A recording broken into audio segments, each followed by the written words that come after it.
जय सिया राम। तो कल तक हमने अपनी कथा रसिक श्री सीताराम जी को श्रवण कराया कि किस तरह तुलसीदास जी महाराज का प्रेम प्रकट हुआ। उन्होंने सबको समझाया कि कृष्ण जी और राम जी में कोई भेद नहीं है। तो आज उनकी और लीलाएं। तो एक बार की बात है, दक्षिण देश के एक भागवत राजा ठाकुर जी के परम भक्त थे। उनके यहाँ ठाकुर जी की बहुत सारे शीर विग्रह थे। बहुत सबकी वो खूब प्रेम से सेवा पूजा करते थे। एक दिन तो रघुनाथ जी ने उन्हें आज्ञा दी कि आपके पास जो ये बाल स्वरूप हैं, ये श्री विग्रह तो आप अवध ले जाएं और वहीं अयोध्या जी में हमारे जन्म स्थान पर इनकी प्रतिष्ठा करवाएं। अब जब स्वयं राम जी की ही आज्ञा हो गई तो राजा क्या करे। बहुत सुंदर बाल स्वरूप में जो राम लला जी थे उनके पास खूब पालकी में सजाकर उन्हें विराजमान कर संग में अपने बहुत सारे कर्मचारी द्रव्य भोग आदि की व्यवस्था कर उन्हें विदा किया। अब कर्मचारी बहुत सारे द्रव्य लेकर अवध की ओर जा रहे थे। अब श्री अवध के रास्ते में अब मार्ग में वृंदावन पड़ा, जमुना जी का तट पड़ा। तो अब तो उन्होंने वहां विश्राम करने की सोची, परंतु उसी समय एक ब्राह्मण जिनका नाम था उदय प्रकाश, उन्होंने ठाकुर जी के दर्शन किए। अब तो हमारे प्यारे सांवरे सरोरे रामलला जी ने उनका मन मोह लिया और तो वो ठाकुर जी के दर्शन करके ऐसे लुभा गए उन्हें ठाकुर जी कि वे भाव विभोर। लेकिन कैसे मांगे, कैसे कह दे कि ये ठाकुर जी हमें दे दो। और मन में तो यही आए कि अब ये ठाकुर जी यहाँ से कहीं ना जाए, ये हमारे पास ही रह जाए। इतने प्यारे ठाकुर जी थे, इतना सुंदर स्वरूप था उनका। ठाकुर जी ने मोहिनी डाल दी थी उनपे, लेकिन कैसे कहें। तभी पास में उन्होंने देखा कि तुलसीदास जी महाराज हैं। तो अब वे ब्राह्मण गए तुलसीदास जी के पास और उनसे प्रार्थना की कि आप कुछ ऐसी कृपा करें ना कि ये ठाकुर जी यहीं विराजमान हो जाए, आगे ना जाए, श्री अयोध्या जी को ना जाए, यहीं पे रह जाए हमारे पास ही। हमें तो बहुत प्रेम हो गया है इनसे। आप निवेदन करिए ना प्रभु से, आपकी तो बात मानेंगे। तो अब तुलसीदास जी ने कहा अवश्य, जब इतना प्रेम भाव है ठाकुर जी के प्रति तो ठाकुर जी तो यहीं रहेंगे। उनका भी तो मन करता है अपने भक्तों के पास रहने का। तुलसीदास जी ने प्रभु से निवेदन किया और फिर क्या, अब दो दो भक्त निवेदन कर रहे हैं। तो अब तो वे ठाकुर जी अचल हो गए। अब वहाँ के सिपाहियों ने, जितने भी लोग आए थे कर्मचारी, सबने बहुत प्रयास किया कि विश्राम हो गया, अब ठाकुर जी को श्री अवध पहुँचाना है, लेके चले उन्हें। लेकिन ठाकुर जी तो हिले ही ना। बहुत उपाय किया, वे तो अडिग हो गए, वहीं विराजमान हो गए, हिले ही ना। तब तो तुलसीदास जी महाराज ने एक पद गाया, राम सदा सेवक रुचि राखी, वेद पुराण साधु सुर साखी। अर्थात राम जी सदा सेवकों की रुचि रखते हैं, सब कोई इसके साक्षी है। तो इसलिए अब इनकी रुचि के लिए ठाकुर जी यहीं विराजमान रहेंगे, कहीं नहीं जाएंगे।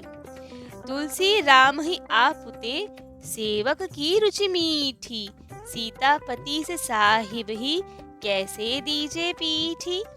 ठाकुर जी कभी अपने भक्तों से पीछ नहीं करते, सदा ही अपने सेवकों की, अपने भक्तों की रुचि में ही प्रसन्न रहते हैं। तो अब तो जब वे हिले ही नहीं तो ठाकुर जी अब उन्हीं के हो गए, ब्राह्मण के पास ही रह गए। तुलसीदास जी ने उनका नामकरण किया श्री कौशल्या नंदन जू। लेकिन फिर कुछ लोगों ने कहा नहीं नहीं गोस्वामी जी, इनका नाम तो वही रहना चाहिए जो राजा के यहाँ पे था, नाम नहीं बदलेंगे इनका। तुलसीदास जी ने कहा चलो ठीक है, पूछवाओ राजा से क्या नाम था इनका। जब पूछवाया तो पता लगा कि राजा के यहाँ इनका यही नाम था। तब तो सबने गोस्वामी तुलसीदास जी की खूब जय जयकार की कि इन्हें तो पहले ही अनुभूति हो गई थी कि इनका नाम श्री कौशल्यानंदन जू है। और वे ठाकुर जी प्यारे से कौशल्यानंदन जू अब उस ब्राह्मण उदय प्रकाश जी के यहाँ उनके लाला बन के ही रह गए। ऐसे ही वही निवास करते करते एक दिन गोस्वामी तुलसीदास जी की भेंट अपने गुरु भाई से हुई, श्री नंददास जी से, जब ये गोस्वामी जी श्री सनातन जी के यहाँ विद्या अध्ययन करते थे, तभी नंददास जी भी वहाँ पे विद्या अध्ययन करते थे। तो दोनों आपस में गुरु भाई थे।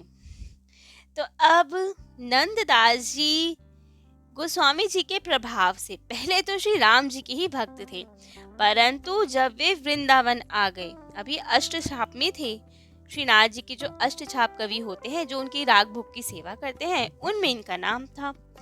लेकिन जब वृंदावन आ गए और श्री विठलनाथ जी के सत्संग में पड़े, श्री नाथ जी की सेवा में गए अष्टछाप के कवियों के स्वरूप में, तब तो इनमें कृष्ण भक्ति का ऐसा रंग चढ़ा कि अब तो वे कृष्ण भक्त बन गए हैं।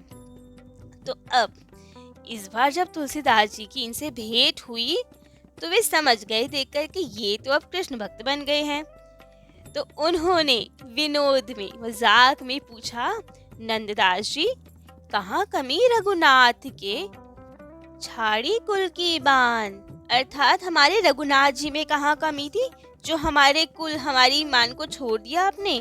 तब नंददास जी ने कहा, अरे गुरु भाई जी, कुछ कमी देखकर थोड़ी मैं यहाँ आया हूँ, लेकिन अब क्या करूँ, मेरा वश ही नहीं चला। मन अनुरागी है गयो सुनी बंशी की तान। उन्होंने कहा, हम तो रघुनाथ जी के ही थे, लेकिन वृंदावन आते ही ये मुरली मनोहर ने ऐसी वंशी सुनाई कि हम तो बुरा ही गए।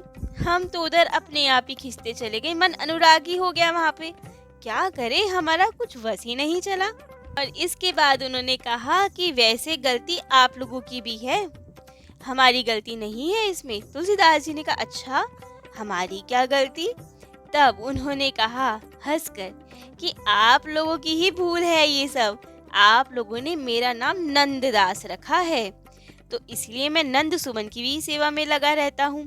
यदि आप मेरा नाम दशरथ दास रख देते तो मैं दशरथ सुमन की सेवा में लगा रहता। इसलिए ही अब मैं ठाकुर जी अपने श्री कृष्ण की सेवा में लगा रहता हूँ, उन्हीं की भक्ति ज्यादा प्रिय लगती है मुझे। तो अब ये सुनकर, इनकी इतनी युक्तिपूर्ण वार्ता सुनकर तो तुलसीदास जी और ये बहुत ही प्रसन्न हुए और खूब प्रेम से मिले और राम जी की और कृष्ण जी की खूब सारी बातें, खूब सारी चर्चाएं की। तब श्री नंददास जी ने एक पद गाया, राम कृष्ण कहिए उठी भोर, अवध ईस वे धनुष धरे हैं, ये ब्रिज माखन चोर। उनके छत्र चवर सिंहासन, भरत शत्रुघ्न लक्ष्मण चोर। इनके लकुट मुकुट पीतांबर, नित संग गायन नंद किशोर। उन सागर में सिला तराई, इन राखियों गिर नख की कोर। नंददास प्रभु सब तजी भजिए, जैसे निरखत चंद्र चकोर। अर्थात कि राम जी और कृष्ण जी की महिमा गाई कि वे वहाँ पे धनुष धारण करते हैं और ये यहाँ पे माखन चुराते हैं।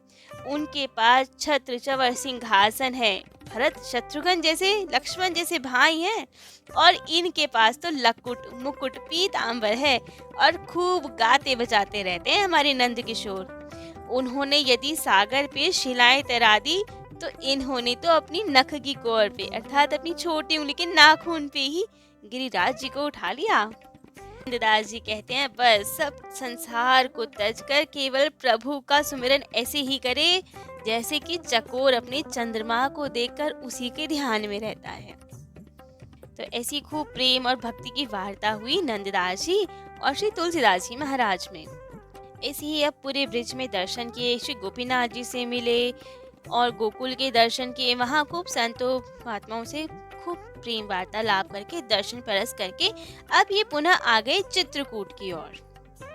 चित्रकूट में भी विराज कर अब खूब लोगों पर इन्होंने कृपा की। कोई इनसे विरक्त दीक्षा लेने आता तो ये पहले जांचते कि उस लायक है या नहीं, परंतु जब वे नहीं मानते और इन्हें लगता नहीं कि वे तो काम वासना से दूर है, लेकिन सबके भाव, अगर किसी में बहुत ही भाव है, बहुत ही जिज्ञासा है, दीनता है, तो अपनी कृपा से उसके सब विकारों को दूर करके उन्हें दीक्षा शिक्षा प्रदान करते। क्षण मात्र में समस्त विकार हरने की क्षमता थी, साधु बनाने की क्षमता थी तुलसीदास जी महाराज में।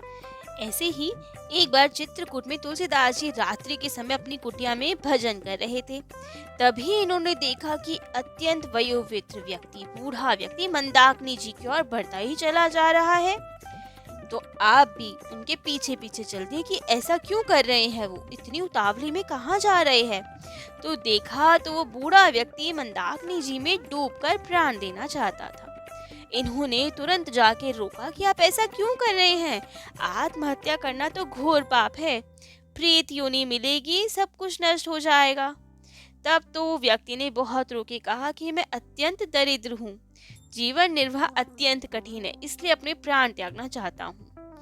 तब तो इतनी दयनीय दशा देखकर इन कोमल चित्त संत का हृदय द्रवीभूत हो गया और उन्होंने मंदाकिनी जी से उसकी दरिद्रता दूर करने की प्रार्थना की। तब तो मंदाकिनी जी से दरिद्र मोचनी शिला प्रकट हुई। ये एक ऐसी शिला होती है कि जिसके दर्शन मात्र से समस्त दुख दोष दूर हो जाते हैं। परंतु वे व्यक्ति तो नहीं पहचानता था शिला को, तो आकाशवाणी हुई कि ये कोई पाषाण नहीं है, ये तो दरिद्र मोचनी शिला है, इसके दर्शन मात्र से सब दुख दोष दूर हो जाएंगे। ब्राह्मण ने अब उस पुनीत शिला का दर्शन किया और सचमुच ताके दर्शन होते ही रह्यो न दुख को लेस, द्विज पायो संतोष सुख मानहु धनिक धनेस। तो सारे दुख दोष दूर हुई और उनके प्राणों की रक्षा हुई। ऐसे ही चित्रकूट में रहते हुए बहुत सारे संत श्री नंदलाल जी इनके दर्शन करने को आए। श्री अनन्य माधव जी, श्री वेणी माधव जी, श्री करुणेश जी, ऐसे ही बहुत सारे संत, दूर दूर देश से संत इनके दर्शनों को आते। उन्हीं बीच में एक ऐसे अद्भुत संत, अद्भुत भक्त इनके दर्शन करने को आए, जिनसे तो मिलकर इनका हृदय भी द्रवीभूत हो गया। चित्रकूट में रहते हुए 8 वर्ष बीत चुके थे सभी संत समागम करते हुए। तो संवत 1616 में आप कामतगिरी के पास एक एकांत कुटी में निवास कर रहे थे। तभी वहां पे ठाकुर जी के परम प्रिय भक्त कृष्ण जी के सखा उद्धव जी के अवतार श्री सूरदास जी इनसे मिलने आए। अब तो उनको देखकर ही बहुत ही प्रसन्न कि सूरदास जी महाराज आए हैं। तो अब तो उन्हें अपनी कुटिया में ले गए। 7 दिनों तक खूब भगवत चर्चा चली, किसी और को नहीं सुनाई दी क्योंकि ये एकांत में खूब भगवत चर्चा करते। तुलसीदास जी महाराज इन्हें कृष्ण जी की लीलाएं सुनाते और सूरदास जी ने राम जी की कथाएं सुनाते। दोनों भक्त तो खूब भक्ति रस प्रेम रस में भीगे ही रहे और खूब आनंद रहा। तो अब 7 दिनों के बाद जब इतनी कथाएं कीर्तन के बाद जब ये कुटी से आए, तो बहुत लोगों में भी बेचैनी कि हमें भी कुछ श्रवण कराएं, हमें भी तो लाभ मिले इतने संत दर्शन का, इतनी कथाओं का। तब तो सूरदास जी महाराज और तुलसीदास जी एक बड़े विशाल वृक्ष के नीचे विराजमान हुए और सबको कथा सुनाने लगे। कथा के बीच में ही अचानक कुछ लोग दौड़े भागे आए और कहा कि यहाँ पे कोई हाथी पागल हो गया है और वे सबका संहार करता हुआ इसी ओर आ रहा है, तो तुरंत अपने प्राण बचा के भागिए सब। अब तो ये सुना कि इसी ओर आ रहा है, सबने कहा हाँ हाँ इसी मार्ग की ओर वो बढ़ता जा रहा है, हर तरफ तबाही मचाता हुआ आ रहा है, तुरंत सब भागे यहाँ से। अब तो श्रोता ठहरे, तुरंत भागे, कोई दाएं भागे, कोई बाएं भागे, सब भागने लगे। सूरदास जी तुलसीदास जी रह गए। अब तो तुलसीदास जी तो बैठे रहे, परंतु सूरदास जी भी उठ के भागने लगे। तुलसीदास जी ने रोका, अरे भाई कहाँ जा रहे हो, रुको, भागने की आवश्यकता नहीं है। लेकिन सूरदास जी तो सुने ही ना। तुलसीदास जी ने समझाया कि आपको तो दिखता भी नहीं है, कहाँ भाग के जाओगे, लग जाएगी, कुछ नहीं होगा, ठाकुर जी हैं तो सही, उन पे विश्वास रखो, कुछ नहीं होने देंगे हमें। भक्तों को तो उनके भरोसे निश्चिंत रहना चाहिए, बैठ जाओ आप, कुछ नहीं होगा। लेकिन सूरदास जी तो कुछ ना सुने, भागते ही रहे प्राण बचाने के लिए कि इधर जाएं उधर जाए, और सुरक्षित जगह पे पहुंच गए जैसे तैसे। तो अब वहां से तुलसीदास जी ने कहा कि अरे भाई क्यों छुप रहे हो, आ जाओ। तब सूरदास जी ने सुरक्षित स्थान पे पहुंचकर आवाज लगा के कहा, अरे भाई तुम्हारे तो इष्ट राम जी हैं जो धनुष बाण धारण किए रहते हैं, तो तुम्हें किस बात की चिंता, ज्यादा विश्वास है तो वहीं बैठो, तुम्हारे राम जी है ना, हाथी आएगा भी तो एक तीर मार के वो तो मार देंगे उन्हें, तो तुम्हें क्या चिंता, तुम आराम से बैठो। लेकिन हमारे इष्ट तो नन्हे से लाला है, कृष्ण कन्हैया है, छोटे से कान्हा जी हैं, वे तो इतने छोटे से बालक है, वे तो खुद ही आंख मूंद के बैठ जाएंगे, हाथी को देख के डर जाएंगे। तो हमारी गोद में तो छोटे से लाला है, हमें अपने प्राणों की चिंता नहीं है, लेकिन वो लाला को तो बचाना है ना, जो मेरे भरोसे है। ये भक्तों का भाव, वात्सल्य भाव था उनमें कि मेरी गोद में छोटे से कान्हा जी हैं और ये तो इतने बड़े हाथी को देख के ही डर जाएंगे, तो इसलिए उनको बचाना है। बेशक सूरदास जी को नहीं दिख रहा था, लेकिन प्रेम भाव इतना कि लाला को कुछ ना हो जाए, इसलिए भाग रहे थे अपने लाला की प्राण रक्षा के लिए कि आपके राम जी है वो आपको बचा लेंगे, लेकिन मेरे इष्ट तो छोटे से है, उनकी रक्षा तो मुझे ही करनी पड़ेगी।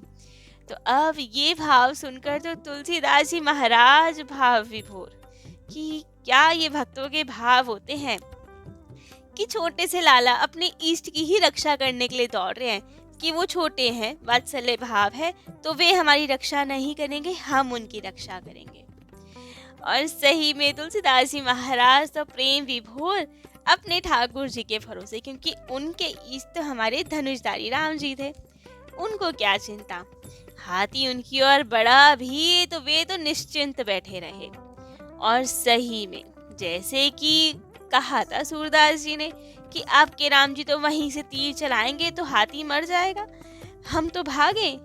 यही हुआ, तुलसीदास जी के पास जब वो हाथी आने भी लगा, तभी कहीं से कुछ अदृश्य तीर आया और हाथी के मस्तक पे लगा, जिससे सब शांत हो गया। तब सूरदास जी वापिस आए और तुलसीदास जी उन्होंने खूब नमन किया कि आपका तो यहाँ से भागना भी भजन है, क्योंकि अपने लाला को गोद में लेके, कृष्ण कन्हैया को गोद में लेके भागे हैं।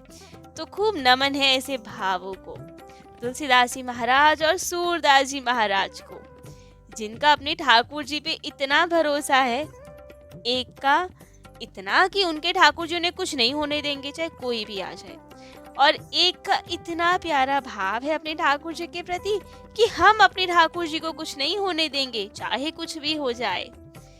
तो भक्तों के भाव अनोखे होते हैं, कोई पार नहीं पा सकता कि कौन भक्त कब क्या कैसे सोचे, क्या भाव उत्पन्न हो जाए अपने ठाकुर जी के प्रति।